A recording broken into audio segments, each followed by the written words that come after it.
प्रभु तेरी वाणी जीवन की रोटी, नैनों की ज्योति अंधेरा मिटाती।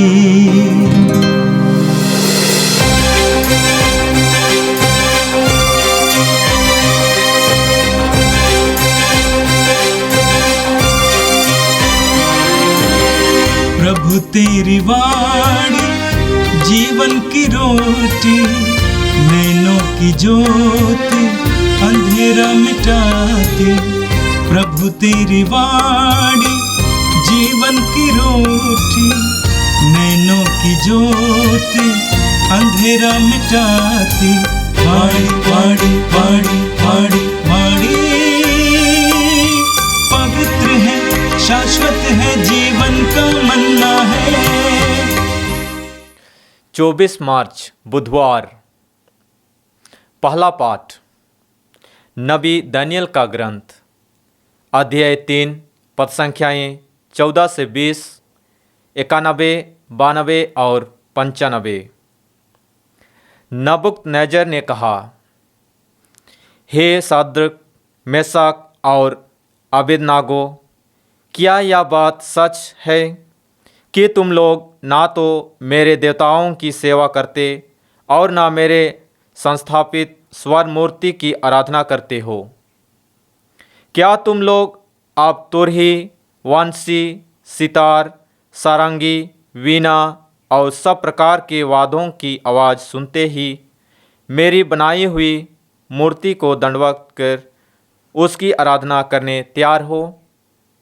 यदि तुम उसकी आराधना नहीं करोगे तो उस समय प्रज्वलित भट्ठी में डाल दिए जाओगे। तब कौन देवता तुम लोगों को मेरे हाथों से बचा सकेगा? शद्रक, मेशक और अबेदनगो ने राजा नबूकदनेस्सर को यह उत्तर दिया, हे राजा, इसके संबंध में हमें आपसे कुछ नहीं कहना है। यदि कोई ईश्वर है जो ऐसा कर सकता है तो वह हमारा ही ईश्वर है जिसकी हम सेवा करते हैं। वह हमें प्रज्वलित भट्ठी से बचाने में समर्थ है और हमें आपके हाथों से छुड़ाएगा। यदि वह ऐसा नहीं करेगा तो हे राजा, यह जान ले कि हम ना तो आपके देवताओं की सेवा करेंगे और ना आपके द्वारा स्थापित स्वर्ण मूर्ति की आराधना ही। यह सुनकर नबूकदनेस्सर शद्रक, मेशक और अबेदनगो पर बहुत क्रोध हो गया और उसके चेहरे का रंग बदल गया। उसने भट्ठी का ताप सामान्य से 7 गुना अधिक तेज करने की आज्ञा दी और अपनी सेना के कुछ बलिष्ठ जवानों को आदेश दिया कि वे शद्रक, मेशक और अबेदनगो को बांधकर प्रज्वलित भट्ठी में डाल दें। राजा नबूकदनेस्सर बड़े अचंभे में पड़ गया। वह घबरा कर उठ खड़ा हुआ और अपने दरबारियों से बोला, क्या हमने 3 व्यक्तियों को बांधकर आग में नहीं डलवाया? उन्होंने उत्तर दिया, हे राजा, आप ठीक कहते हैं। इस पर उसने कहा, मैं तो 4 व्यक्तियों को मुक्त होकर सकुशल आग में टहलते देख रहा हूँ। चौथा स्वर्गदूत जैसा दिखता है। नबूकदनेस्सर बोल उठा, धन्य है शद्रक, मेशक और अबेदनगो का ईश्वर। उसने अपने दूत को भेजा है जिससे वह उसके उन सेवकों को बचाए जिन्होंने ईश्वर पर भरोसा रखकर राजज्ञा का उल्लंघन किया और अपने शरीर अर्पित कर दिए, क्योंकि वे अपने ईश्वर को छोड़कर किसी अन्य देवता की सेवा अथवा आराधना करना नहीं चाहते थे। यह प्रभु की वाणी है। संत यूहन्ना के अनुसार पवित्र सुसमाचार, अध्याय 8, वाक्य 31 से 42 तक। जिन यहूदियों ने उनमें विश्वास किया उनसे यीशु ने कहा, यदि तुम मेरी शिक्षा पर दृढ़ रहोगे तो सचमुच मेरे शिष्य सिद्ध होगे। तुम सत्य को पहचान जाओगे और सत्य तुम्हें स्वतंत्र बना देगा। उन्होंने उत्तर दिया, हम इब्राहिम की संतान हैं, हम कभी किसी के दास नहीं रहे। आप ये क्या कहते हैं, तुम स्वतंत्र हो जाओगे? यीशु ने उनसे कहा, मैं तुमसे कह देता हूं, जो पाप करता है वो पाप का दास है। दास सदा घर में नहीं रहता, पुत्र सदा रहता है। इसलिए यदि पुत्र तुम्हें स्वतंत्र बना देगा तो तुम सचमुच स्वतंत्र होगे। मैं जानता हूं कि तुम लोग इब्राहिम की संतान हो, फिर भी तुम मुझे मार डालने की ताक में रहते हो, क्योंकि मेरी शिक्षा तुम्हारे हृदय में घर नहीं कर सकी। मैंने अपने पिता के यहाँ जो देखा है वही कहता हूँ, और तुम लोगों ने अपने पिता के यहाँ जो सीखा है वही करते हो। उन्होंने उत्तर दिया, इब्राहिम हमारे पिता हैं। इस पर यीशु ने उनसे कहा, यदि तुम इब्राहिम की संतान हो तो इब्राहिम जैसा आचरण करो। अब तो तुम मुझे इसलिए मार डालने की ताक में रहते हो कि मैंने जो सत्य ईश्वर से सुना है वह तुम लोगों को बता दिया है। यह इब्राहिम जैसा आचरण नहीं है। तुम लोग तो अपने ही पिता जैसा आचरण करते हो। उन्होंने यीशु से कहा, हम व्यभिचार से पैदा नहीं हुए हैं, हमारा एक ही पिता है और वह ईश्वर है। यीशु ने यहूदियों से कहा, यदि ईश्वर तुम्हारा पिता होता तो तुम मुझे प्यार करते, क्योंकि मैं ईश्वर से उत्पन्न हुआ हूँ और उसके यहाँ से आया हूँ।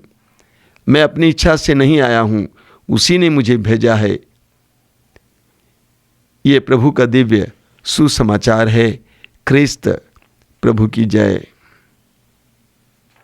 मेरे प्रिय भाई और बहनों, हम इस चालीसे के अंतिम दिनों की ओर बढ़ रहे हैं और ये हमारे लिए बहुत ही कृपा का समय है। हम अपनी प्रार्थना में, तपस्या में और विशेष करके प्रभु के वचन पर मनन चिंतन में आगे बढ़ें।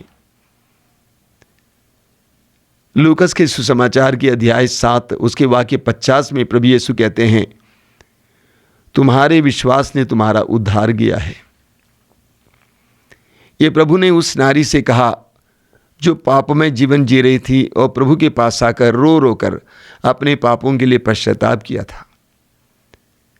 प्रभु ने कहा, तुम्हारे विश्वास ने तुम्हारा उद्धार किया है। उस नारी ने यह विश्वास किया था कि यीशु नाज़री मेरे पापों को मिटाएगा, उसका कलंक मिटाएगा, मुझे स्वतंत्र करेगा। और जैसे उसने सोचा वैसा ही हुआ। सुसमाचार में मार्कुस अध्याय 5 और अन्यत्र भी हम उस नारी के बारे में पढ़ते हैं जो रक्तस्राव से पीड़ित थी 12 साल तक। उसने भी विश्वास किया, यदि मैं यीशु नाज़री के कपड़े के पल्ले को छू लूंगी मैं चंगी हो जाऊंगी। वैसा ही हुआ। जब हमारा विश्वास पक्वता प्राप्त करता है, पकता है, तो हमारे जीवन में भी ऐसा ही होता है। विश्वास से भरोसा उत्पन्न होता है। विश्वास से भरोसा उत्पन्न होता है और होने वाले कार्य को हम पहले से देखते हैं। ऐसे में हमारा विश्वास पक्का बन जाता है, दृढ़ बन जाता है। आज का पहला पाठ दानियल के ग्रंथ से लिया गया था। दानियल और उनके मित्र बाबुल में निर्वासन में थे।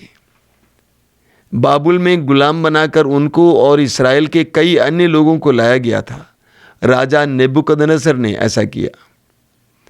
लेकिन राजा के लिए दानियल और उनके मित्र बहुत ही प्रिय थे और वे राज दरबार में ही रह रहे थे। राजा नेबुकदनेस्सर ने एक बहुत बड़ी मूर्ति का निर्माण किया था और ये राज्याज्ञा निकाली कि उनके राज्य में सभी लोग उस मूर्ति की आराधना करेंगे, न कि अन्य किसी देव देवता की। और जिस समय वाद्य बजेगा उस समय सभी लोग दंडवत करके उस मूर्ति की आराधना करेंगे। लेकिन दानियल के मित्र शद्रक, मेशक और अबेदनगो इस बात के लिए तैयार नहीं हुए। वे अपने जीवित परमेश्वर को छोड़कर और किसी की आराधना करने या किसी के सामने सिर झुकाने से इनकार किए। आज के पाठ में आपने सुना, और राजा ने उनको पकड़कर जलती हुई भट्टी में डाल दिया। इस पर हम मनन करेंगे। इन तीनों भाइयों में ईश्वर के प्रति विश्वास था और उनके अंदर ये भरोसा था कि हमारा परमेश्वर, हमारा ईश्वर हमें छुड़ाएगा, बचाएगा। इसको हम भरोसा कहते हैं। जब विश्वास पकता है तो वो भरोसे में परिवर्तित होता है। उन्होंने पहले से ही देख लिया कि ईश्वर ने उनको बचा लिया, ये भरोसा उनके अंदर था। इसलिए उन्होंने भट्टी में डाले जाने से इनकार नहीं किया, उन्होंने समझौता नहीं किया, उन्होंने ये नहीं सोचा चलो अपनी जान बचाने के लिए दिल से नहीं बल्कि ऐसे ही उस मूर्ति की आराधना करेंगे। वे तैयार नहीं हुए। वे पूरी तरह से अपने ईश्वर के प्रति समर्पित थे और अपने ईश्वर के प्रति जो श्रद्धा थी उसको तोड़ने के लिए बिल्कुल तैयार नहीं थे। आपने वचन में सुना, राजा देख रहा था कि इन तीनों व्यक्तियों के अलावा एक और व्यक्ति उस भट्टी में दिखाई दिया जो स्वर्गदूत जैसा दिखाई दे रहा था। राजा ने तीनों को बाहर लाने के लिए आदेश दिया। तब राजा ने ये कहा, घोषित किया, बहुत सुंदर बात है, धन्य है शद्रक, मेशक और ओबेदनगो का ईश्वर, उसने अपने दूत को भेजा है जिससे वह उसके उन सेवकों को बचाएं जिन्होंने ईश्वर पर भरोसा रखकर राजाज्ञा का उल्लंघन किया और अपने शरीर अर्पित कर दिए, क्योंकि वे अपने ईश्वर को छोड़कर किसी अन्य देवता की सेवा अथवा आराधना करना नहीं चाहते थे। वही राजा जिसने इन तीनों को भट्टी में डाला, उसको विश्वास का वरदान मिलता है, ईश्वर पर विश्वास का वरदान मिलता है। दो बातें जो इन तीन भाइयों में हम देखते हैं। पहली बात, उनका विश्वास भरोसे में परिवर्तित हुआ था, उनका दृढ़ भरोसा था। दूसरी बात, जब वे भट्टी में डाले गए उस समय वे क्या कर रहे थे? रो रहे थे, परमेश्वर की स्तुति कर रहे थे। ईश्वर की स्तुति में सामर्थ्य है, शक्ति है। आप प्रेरित चरित्र के अध्याय 16 में पढ़ेंगे, पौलुस और सीलस बंदी गृह में डाले गए थे, घायल थे, लेकिन आधी रात को वे स्तुति कर रहे थे और उस स्तुति के अंत में बहुत बड़ा चमत्कार हुआ, भूकंप हुआ और बंदी गृह के सारे दरवाजे खुल गए, बंदियों की जंजीरें ढीली पड़ गई। स्तुति में बहुत बड़ी शक्ति है। जीवन में जब परेशानियां आती हैं, विपत्तियों से गुजरना पड़ता है, उन सारी परिस्थितियों के लिए ईश्वर को धन्यवाद देने से हमें सामर्थ्य मिलता है, शक्ति मिलती है, साथ ही साथ ईश्वर हमें बचा लेता है। अब पढ़ेंगे थिस्सलुनीकियों के पहले पत्र के अध्याय 5 वाक्य 16 से 18 तक संत पौलुस यही कहते हैं। पौलुस कहते हैं, आप लोग सदा प्रसन्न रहें, निरंतर प्रार्थना करते रहें, सब बातों के लिए ईश्वर को धन्यवाद दें। ईसा मसीह के अनुसार आप लोगों के विषय में ईश्वर की यही इच्छा है। जीवन की हर परिस्थिति में ईश्वर की स्तुति करना, ईश्वर को धन्यवाद देना, इस तरह उस परिस्थिति पर जीत पाना, उस परिस्थिति में परमेश्वर के हाथ को देखना, उनके चमत्कार को देखना, हर विश्वासी को ये करना चाहिए। और आज के सुसमाचार में प्रभु यीशु हमें बताते हैं, तुम सत्य को पहचान जाओगे और सत्य तुम्हें स्वतंत्र करेगा। तुम सत्य को पहचान जाओगे और सत्य तुम्हें स्वतंत्र करेगा। ये सत्य क्या है? सत्य कौन है? यूहन्ना के सुसमाचार के अध्याय 14 में प्रभु यीशु स्पष्ट शब्दों में कहते हैं कि मैं ही मार्ग, सत्य और जीवन हूँ। यीशु सत्य है और जितना हम उस सत्य को जानेंगे, पहचानेंगे, उतना हम अपने में स्वतंत्रता अनुभव करेंगे। ये एक रहस्य है। आप पढ़ेंगे यूहन्ना के सुसमाचार के अध्याय 4 में, उस समारी स्त्री के प्रकरण में, समारी स्त्री ने यीशु को पहले पहचाना एक यहूदी के रूप में, उसके बाद एक नबी के रूप में, अंत में मसीहा के रूप में। तब तक वो परिवर्तित हो गई थी और वो गांव चली जाती हैं, शहर चली जाती हैं। जितना हम यीशु को पहचानते जाएंगे, उतना हम अपने में स्वतंत्रता का अनुभव करेंगे। जक्केबुस का उदाहरण लीजिए, लूकास अध्याय 19 में जक्केबुस यीशु को देखना चाहता था। सुसमाचार में लिखा हुआ है कि जक्केबुस देखना चाहता था कि यीशु कैसे हैं। जक्केबुस ने यीशु को देखा, यीशु ने जक्केबुस को देखा। धीरे धीरे जक्केबुस ने यीशु को पहचाना और उतने में वह परिवर्तित हुआ। प्रभु कहते हैं तुम सत्य को पहचान जाओगे और सत्य तुम्हें स्वतंत्र करेगा। जब यहूदियों ने सुना तो उन्होंने प्रभु से कहा, हम तो इब्राहिम की संतान हैं, हम कभी भी दास नहीं रहे हैं, गुलाम नहीं रहे हैं। प्रभु यीशु वास्तव में एक आंतरिक स्वतंत्रता की बात कह रहे थे, आंतरिक गुलामी की बात कर रहे थे। इसलिए प्रभु ने आगे कहा, जो पाप करता है वो पाप का दास है, जो पाप करता है वो पाप का दास है। जब हम पाप करने लगते हैं तो हम पाप के दास बनते जाते हैं।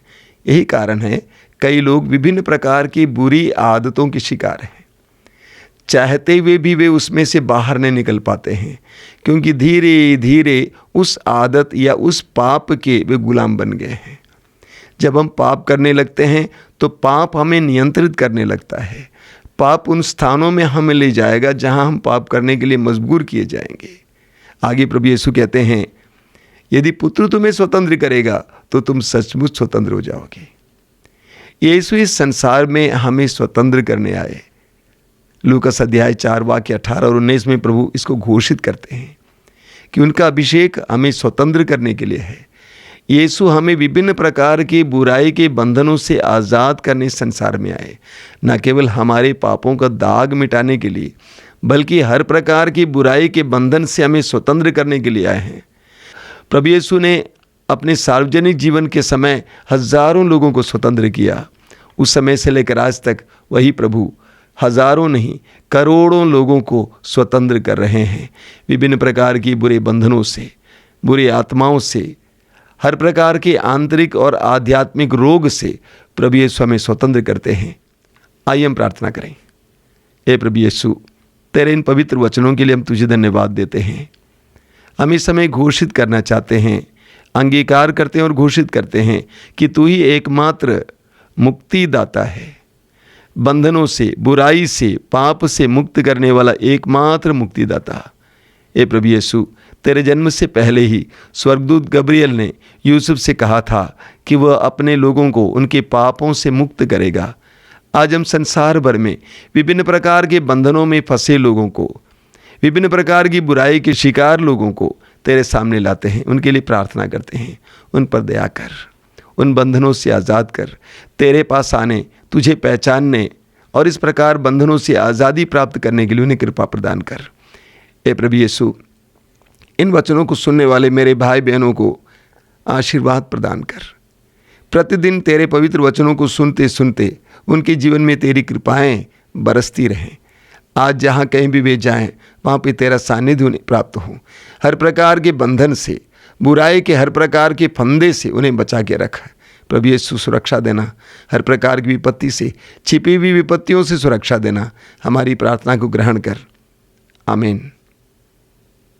प्रभु तेरी वाणी जीवन की रोटी, नैनों की ज्योति अंधेरा मिटाती। वाणी वाणी